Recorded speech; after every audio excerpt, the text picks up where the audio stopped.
Homenaje.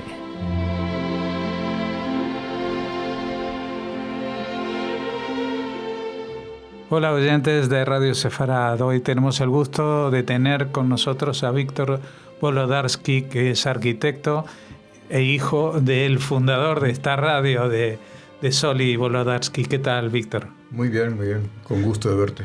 Gusto de verte y de oírte, porque tú eres arquitecto y justamente esta semana, creo que fue el día 5 de diciembre, fallecía un personaje importantísimo, ¿no?, dentro de lo que es la arquitectura actual. Sí, es un punto de inflexión importante en el desarrollo de la profesión de arquitectura y de los edificios producidos y la consideración del arquitecto dentro de la sociedad, ¿no? Uh-huh.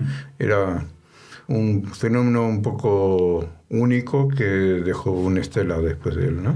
Bueno, estamos hablando de Frank Gehry, sí. Que cuando uno habla de arquitectura, la mayoría de la gente no conoce mucho los nombres, pero sí. El nombre de Gehry está asociado aquí en España al Museo Guggenheim de Bilbao, entonces ya sí. La gente creo que tiene una representación visual muy determinada de lo que era capaz esa persona de diseñar, ¿no? Aparte, el proyecto de Bilbao ha sido el proyecto más importante posiblemente de Frank Gehry de influencia social, artística. Es realmente que esté asociado con el proyecto de Bilbao. Es bueno para Bilbao y bueno para Frank Gehry, ¿no? Sí. Claro, o sea, justamente estaba leyendo de que hay una expresión ahora que es el efecto de Bilbao, ¿no? De Guggenheim, sí, el efecto de Guggenheim. Bilbao apostó por una arquitectura muy peculiar, rompedora en su momento, y fue una apuesta que pagó muy bien, digamos, de una ciudad interesante, atractiva, pero también una de tantas, pasó a ser un punto de referencia mundial. La gente iba a ver el Guggenheim y ya a partir de eso le daba un nuevo alcance a Bilbao. Y Frank Gehry en ese sentido descubrió para los gestores políticos que la arquitectura puede ser un reclamo. Entonces, puede ser muy rentable también. Muy rentable. Bueno, hay que ver qué se hace y a cuánto se hace, ¿no? Pero sí es rentable en el punto de vista social general, y posiblemente el edificio en sí mismo no sea rentable, pero para la ciudad es muy rentable, ¿no? Bueno, yo te debo confesar que hace muy poco fue cuando yo visité por primera vez Bilbao. Uh-huh. Evidentemente fui a ver el Museo Guggenheim, sí. Porque aparte es una visita obligada.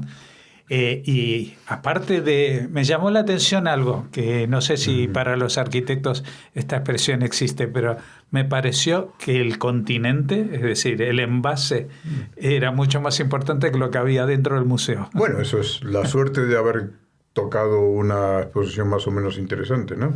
Uh-huh. Digamos, en general son exposiciones temporales, por lo que yo sé, ¿no? Uh-huh. Y hay una serie de elementos escultóricos gigantescos que rodea el edificio en sí mismo, que son, por decirlo de manera neutral, hijos de su tiempo, ¿no? Digamos, yo tengo mi opinión que un perro de peluche de 14 metros de altura, no sé si es algo artísticamente relevante o no, ¿no? Sí. Bueno, lo que sí es que es el segundo elemento judío que hay en ese sitio, porque tanto Frank Gehry como Anish Kapoor, que es el artista que creó el perro gigantesco, son los dos judíos. Frank Gehry tenía otro apellido, no sé exactamente por qué se lo cambió. Efraim Owen Goldberg. Bastante, sonaba judío bastante. Y mi opinión es que él buscó que no sonara judío, digamos, y lo justifican frente a elementos de antisemitismo. En los años 50 en Estados Unidos y Los Ángeles no era el momento más alto del antisemitismo en el mundo, con la época de la posguerra, después de todo lo que pasó con la Shoah. No desmerece su capacidad artística ni arquitectónica, pero no parece que fue una actitud justificada por lo que decían los otros, sino justificada por lo que él quería hacer, ¿no? Sí. Él había nacido en Toronto, en Canadá, ¿no? Sí. Pero ¿fue a estudiar o a trabajar a Estados Unidos? Fue a estudiar a la Universidad de California y ahí hizo su primer título de arquitectura.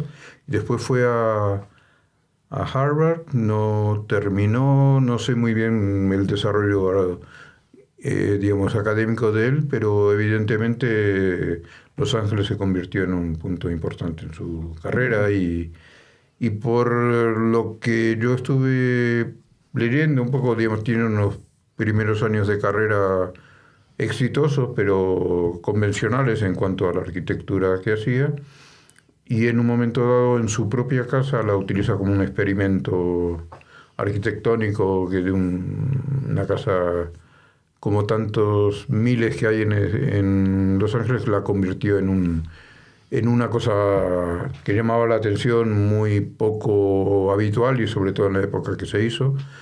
Y eso fue el punto de partida de tratar de salir de lo convencional hacia una versión más en la cual era más protagonista él, ¿no?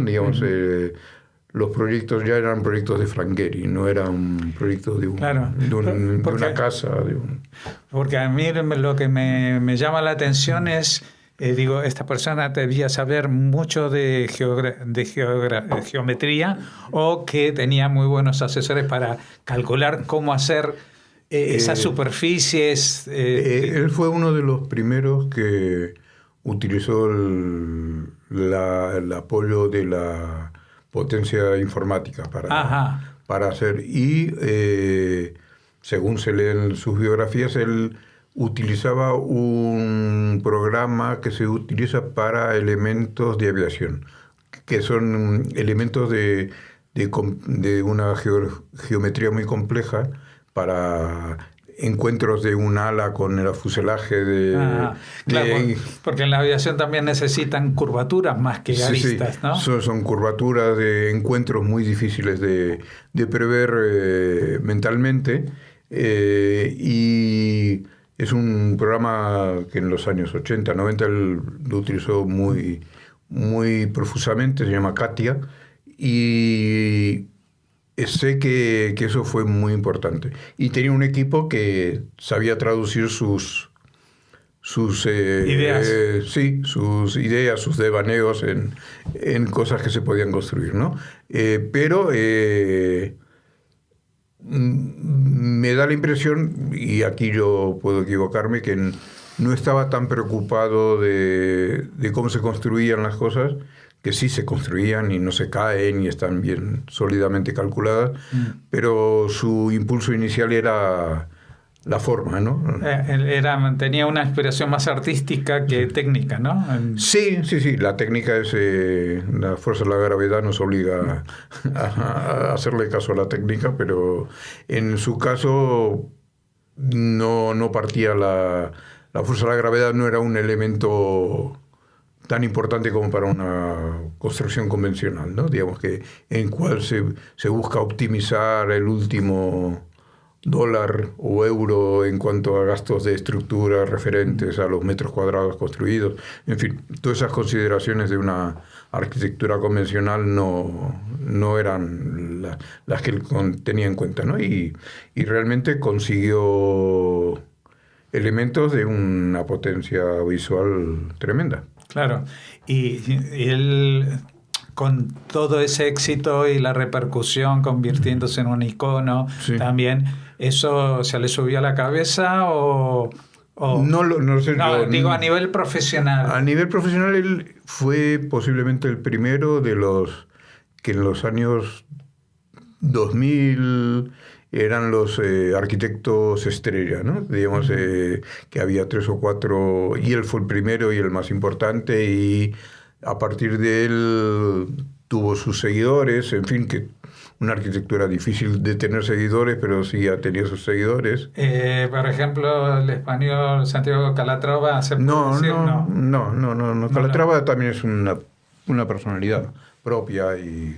No, digo porque también sus fuentes y historias siempre tienen... Yo no los veo muy relacionados unos con otros. Es más parecido una arquitecta que murió también hace ya años, más joven, Zaha Hadid, una arquitecta iraní inglesa que también busca formas muy fluidas y tuvo mucho éxito comercial, tanto el uno como la otra, y evidentemente dieron con primero el talento, ¿no? Y después dieron con una sociedad y un mercado que estaba dispuesto. ¿Y ese mercado sigue dispuesto a eso o es solamente para cuestiones así muy monumentales, valga la redundancia? Lo que ha hecho Frank Gehry han sido edificios muy potentes, ¿no? Digamos, hay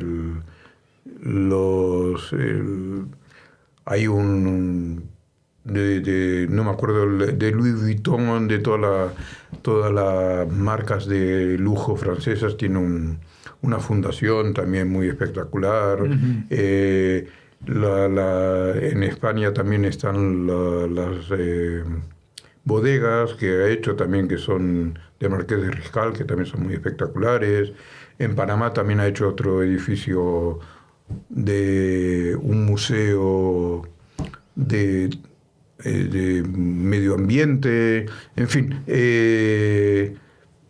siempre son edificios muy especiales, no son... Ha hecho alguna torre residencial, pero en Nueva York, en un mundo... Se pierde en ese... Sí. No, bueno, él logró arrugarlo lo suficiente como para que se sepa que es suyo el proyecto, pero en Nueva York, digamos, el mundo de la construcción y la venta de pisos a precios que superan lo imaginable existe. No en muchos otros países existe, ¿no? Y en muchas ciudades. Y también se produjo una serie de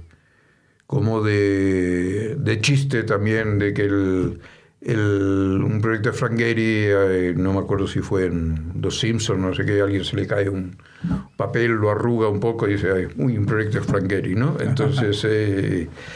pasó a la cultura popular de alguna manera. Sí, digamos, y son elementos discontinuos.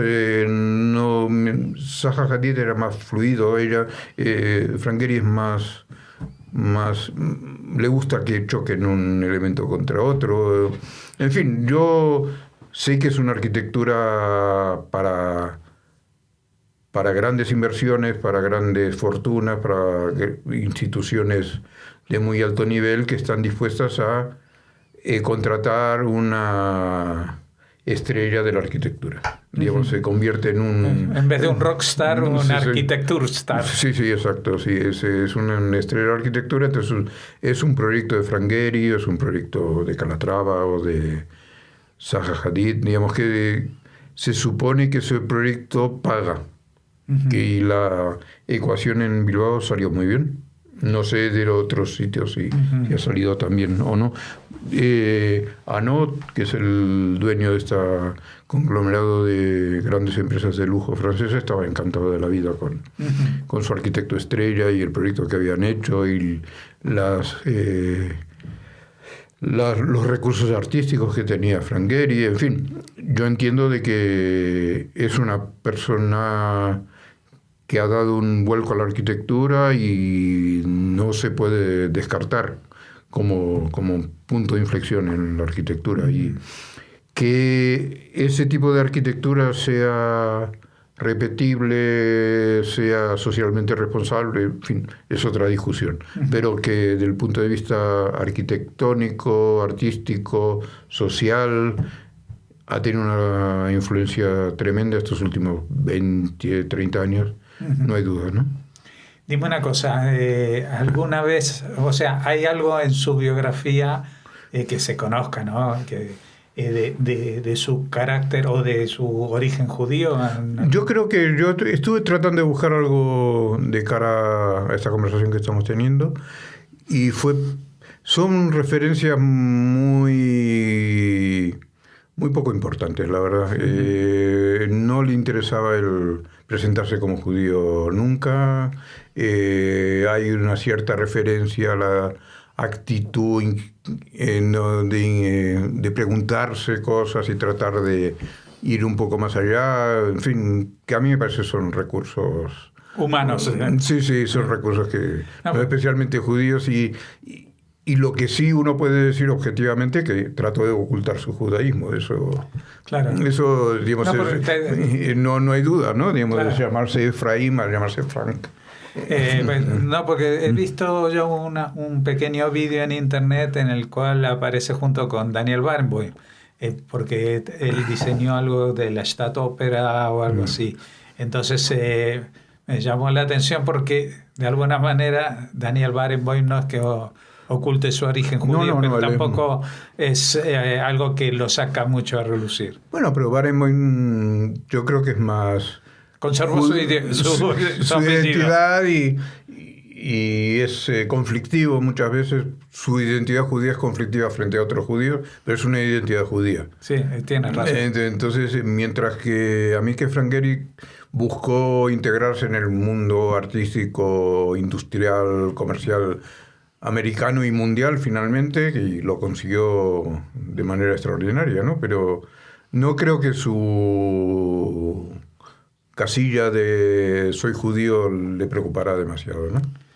Bueno, no sé si hay algo que no te pregunté y que quieras agregar sobre Frank Gehry. Yo creo que es una figura importantísima en la arquitectura.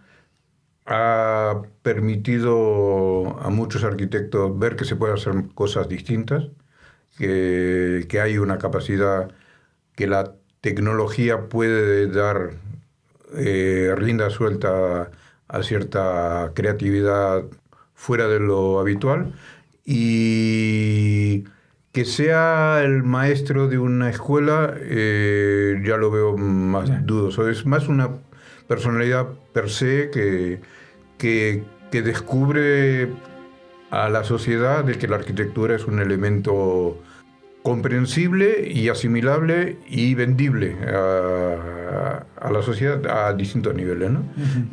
Pero con una capacidad artística indudable, ¿no? Pues muchas gracias, Víctor Wolodarski, por habernos ilustrado sobre la dimensión a nivel de calle de no para personas que no somos expertos en arquitectura. Sí, no, yo tampoco traté de ir a temas muy técnicos, ni soy tampoco un gran estudioso de Frank Gehry, pero sí mi carrera, mis estudios han coincidido con todos estos años y ha sido una referencia importante, ¿no?